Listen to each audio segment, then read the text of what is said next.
Ay, ganun pala yun, Coach Miranda. 100%. Tanong, Coach Miranda, kailan magigiba ang pag-akyat ng Bitcoin? Di pag nagkaroon ng pagbaba ng Bitcoin dominance, doon aalagwa ang presyo ng altcoins. Type number 1, kung aha moment at naiintindihan na ngayon.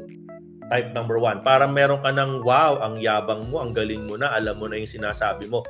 So basically, what's just the definition is, para magkaroon ng altcoin season, therefore your Bitcoin dominance need to go down. Ganun lang kabilis yun, no? So altcoin season is going to go higher if Bitcoin goes lower. Ganun lang yun. Bitcoin dominance goes lower. Therefore, kung kayo yung nag-iintay ng pag-akit ng alternative coin nyo, i-chart nyo lagi si BTC.D. Chart this. I-chart nyo lagi. Pag bumagsak yung mabagsak ang presyo ng Bitcoin.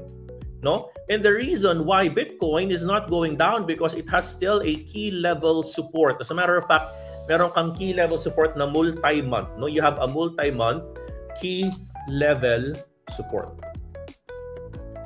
No? So kung ibig sabihin dyan, ay ganun pala yun, Coach Miranda, 100%.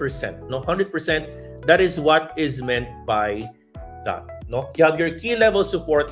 Pag yan po ay binasag dahil gumagawa na naman ito ng bidabidang left hand, mga kamiranda, no? So kahit yan pwede mong gawan yan ng tinatawag nating left hand or right hand, no?